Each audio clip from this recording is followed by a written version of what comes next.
नमस्कार, कसे आहात सगळे? मजेत ना? एसबी किचन मराठीमध्ये आपलं खूप मनापासून स्वागत आणि तुम्हा सर्वांना दिवाळीच्या हार्दिक हार्दिक शुभेच्छा. तर आज आपण दिवाळी फराळामधलाच पदार्थ तो म्हणजे रवा लाडू. तर आज आपण रव्याचे लाडू बिना पाकाचे कसे बनवायचे ते बघणार आहोत. तर हे रव्याचे लाडू आज आपण बिना पाकाचे बनवले तरीसुद्धा यासाठी आज आपण दुधाचा किंवा पाण्याचा बिलकुलही वापर न करता हे रवा लाडू बनवणार आहोत आणि त्यामुळेच हे रवा लाडू महिनाभरासाठी आरामात टिकणार आहेत. तर जरी महिनाभर ठेवले तरीसुद्धा या रवा लाडूंना अजिबात कुमट वास लागत नाही, खाताना थोडेसे सुद्धा कुमट लागत नाही. तर सिक्रेट पद्धतीने हे रवा लाडू आज आपण बनवणार आहोत आणि हे रवा लाडू खूप मस्त खुसखुशीत बनून तयार होतात आणि खूप मस्त मऊसूत बनून तयार होतात. हाताने फोडू की दाताने फोडू असं बिलकुलही होत नाही. त्यामुळे ही सिक्रेट पद्धत काय आहे हे जाणून घेण्यासाठी हा व्हिडिओ शेवटपर्यंत पहा. हा व्हिडिओ तुम्हाला आवडला तर लाईक करा, शेअर करा आणि सगळ्यात महत्त्वाचं म्हणजे अशा छान छान रेसिपीज पाहण्यासाठी, दिवाळी फराळाच्या रेसिपीज पाहण्यासाठी चॅनलला सबस्क्राईब केलं नसेल तर पटकन सबस्क्राईब करा आणि सोबतच बाजूच्या बेल आयकॉनला प्रेस करून ऑल नोटिफिकेशन सिलेक्ट करा. म्हणजे मी अपलोड केलेल्या माझ्या प्रत्येक रेसिपीचं नोटिफिकेशन तुम्हाला मिळेल आणि तुम्ही माझ्या अशा छान छान रेसिपीज पाहू शकाल. चला तर मग पटकन सुरुवात करूया हे बिना पाकाचे रवा लाडू बनवायला. तर बिना पाकाचे रवा लाडू बनवण्यासाठी आपल्याला रवा लागणार आहे 2 कप.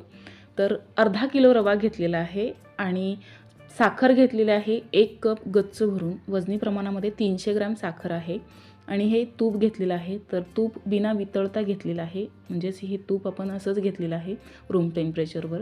आणि ते काजू बदाम घेतलेले आहे. तुम्ही आवडीनुसार कोणतेही ड्रायफ्रूट्स घेऊ शकता.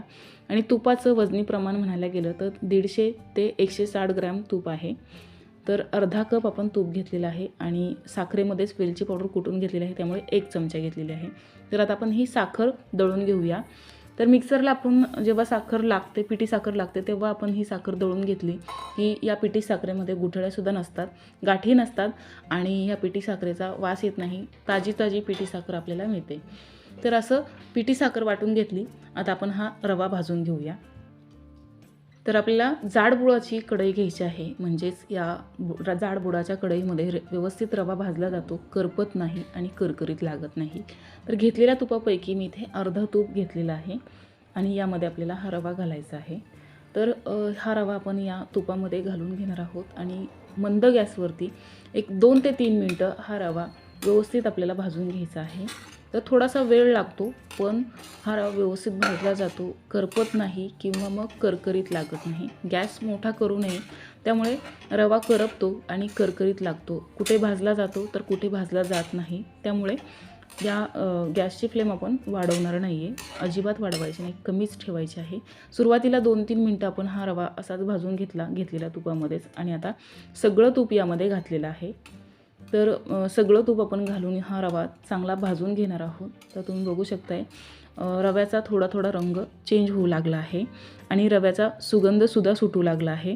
तर आता हे आपण रवा भाजून घेत आहोत. तर या रव्याला म्हणजे भाजत आहेत. तर आता सुरुवातीपासून ते आत्तापर्यंत 10 मिनिटं झालेले आहेत आणि या रव्याला थोडासा रंग येऊ लागला आहे आणि सुगंधसुद्धा खूप मस्त असा सुटू लागला आहे. तर या रव्याला अजून आपण भाजून घेणार आहोत. तर खरपूस रवा भाजून घ्यायचा आहे आपल्याला. आपण रव्याचे लाडू बनवतो आहे, त्यामुळे रवा कच्चा राहिला नाही पाहिजे. तर अजून मी हा रवा भाजून घेतलेला आहे. थोडासा या रव्याला हलकासा तांबूस रंग येऊस्तोपर्यंत हा रवा आपल्याला भाजायचा आहे. तर तुम्ही बघू शकताय या रव्याला खूप मस्त असा तांबूस रंग येऊ लागला आहे. आता आपण हा रव्याचा गॅस बंद करणार आहोत आणि हा रवा एका ताटामध्ये काढून घेणार आहोत. सुरुवातीपासून ते आत्तापर्यंत संपूर्णपणे 17 ते 18 मिनिटं आपल्याला रवा भाजण्यासाठी लागलेले आहेत. तर असं ताटामध्ये का काढलं तर याचं कारण मी तुम्हाला सांगणार आहे. कढईमध्ये सुद्धा आपण सगळं व्यवस्थित मिक्स करू शकलो असतो, पण आपण हे ताटामध्ये काढून गरम गरम रव्यामध्ये पिठी साखर घालणार आहोत. आणि गरम गरम रव्यामध्येच पिठी साखर आपल्याला घालायची आहे आणि वेलची पावडरसुद्धा घालायची आहे. यामुळे रवा गरम असताना पिठी साखर घातली की या रव्याला मॉइश्चर येईल आणि रव्याला बाइंडिंग यायला मदत होईल. तर आता आपण हे सगळं व्यवस्थित मिक्स करून घेणार आहोत. पिठी साखर आणि रवा व्यवस्थित मिक्स करायचा आहे. रव्याच्या कणाकणाला पिठी साखर लागली पाहिजे. आणि आता आपण हा रवा झाकून ठेवलेला आहे बाजूला. तर झाकून का ठेवला तर हा रवा कडक होऊ नये म्हणून. आणि याच कढईमध्ये आपण तूप घेतलेलं आहे 1 चमचा आणि यामध्ये ड्रायफ्रूट्स आपण भाजून घेतलेले आहेत. तर दुसऱ्या कढईमध्ये दुसऱ्या भांड्यामध्ये ड्रायफ्रूट्स भाजले असते तर त्यामध्ये तूप आपल्याला घ्यायला लागलं असतं आणि तूप त्यालाच राहिलं असतं, म्हणून मी इथे याच कढईमध्ये घेतलेलं आहे. आणि आता हे तूप आपण या रव्याचा म्हणजेच या रव्यामध्ये तुपाचा हा वापर करून घेऊया, कढईला लागलेल्या तुपाचा. तर हा रवा गरम कढई आहे आणि तूपसुद्धा आहे या कढईमध्ये, तर हा रवा यामध्ये घालूया. आणि गॅसची फ्लेम आपण बंद केलेली आहे, गॅस बंद करायचा आहे आपल्याला. आणि हा रवा या कढईमध्ये थोडासा परतून घेऊया, कारण तूप हे कढईतल्या रव्यात म्हणजेच कढईतलं तूप रव्याला लागलं पाहिजे आणि तुपाचा वापर झाला पाहिजे. तर इथे हा रवा थंड झालेला आहे, तुम्ही बघू शकताय. आणि आता हा रवा आपल्याला झाकून ठेवायचा आहे. 1.5 ते 2 तास आपण असाच ठेवून देणार आहोत. आणि 1.5 ते 2 तासाने तुम्ही बघू शकताय हा रवा थोडासा मऊ झालेला आहे, हलकंसं बाइंडिंग या रव्याला यायला लागलं आहे. तर आता आपल्याला काय करायचं आहे, तर आतासुद्धा तुम्ही या रव्याचे लाडू बांधून घेऊ शकता, थोडीशी साय फेटून घालून. पण आपल्याला सायसुद्धा घालायची नाही, दूधसुद्धा घालायचं नाही, पाणीसुद्धा घालायचं नाही. हा रवा आपल्याला मिक्सरला थोडासा दळून घ्यायचा आहे, अगदी बारीक करून घ्यायचा आहे, थोडासा खूपच बारीकसुद्धा नाही करायचं आहे. तर चेक करत करत आपल्याला हा रवा दळून घ्यायचा आहे मिक्सरला. तर हलकंसं 15 ते 16 सेकंद मी हा रवा फिरवलेला आहे चेक करत करत. थोडंसं असं हलकंसं बाइंडिंग यायला लागलं की आपल्याला हा रवा काढून घ्यायचा आहे. तुम्ही बघू शकताय रव्याला बाइंडिंग यायला लागलेलं आहे. यामध्ये बाकी कुठल्याही म्हणजेच पदार्थाचा आपण वापर केलेला नाही, म्हणजेच दूध नाही वापरलेलं किंवा पाण्याचा वापर केलेला नाही आहे. तर आता या रव्याचे लाडू वळू लागले आहेत. तर आता आपण बाकीचा रवासुद्धा असाच या पद्धतीने वाटून घेऊया. आणि आता लाडू बांधण्यासाठी आपला हा रवा तयार आहे, हे मिश्रण तयार आहे. तर यामध्ये ड्रायफ्रूट्स घालून घेऊया. तर थोडेसे ड्रायफ्रूट्स मी बाजूला काढून ठेवणार आहे, तर हे गार्निशिंगसाठी आपल्याला लागणार आहेत. तर हे ड्रायफ्रूट्स असे रव्यामध्ये घातले की रव्याच्या लाडूंमध्ये फक्त रव्याचीच टेस्ट येत नाही, रवा आणि तुपाची, तर ड्रायफ्रूट्सची सुद्धा खाण्यासाठी मजा येते. म्हणून लहान मुलं हे रव्याचे लाडू पटापटा फस्त करतात. तर रव्याचे लाडू हे आपल्याला एकसारख्या म्हणजे समान आकाराचे बनवण्यासाठी इथे मी वाटी घेतलेली आहे आणि वाटीच्या साहाय्याने हे रव्याचे लाडू मी मोजून बनवत आहे. तर यामुळे काय होतं, तर एकसारखे समान आकाराचे लाडू बनवून तयार होतात. तर लाडूंना मी इथे ड्रायफ्रूट्स लावत आहे म्हणजेच गार्निशिंगसाठी, आणि हे रव्याचे लाडू व्यवस्थित वळून घेत आहे. तर असे चांगले दाबून व्यवस्थित हे रव्याचे लाडू आपल्याला वळून घ्यायचे आहेत आणि असे हातामध्ये थोडेसे हे खेळवायचे आहेत, म्हणजे या रव्याच्या लाडूंना आकार छान येतो आणि शाईनसुद्धा चांगली येते.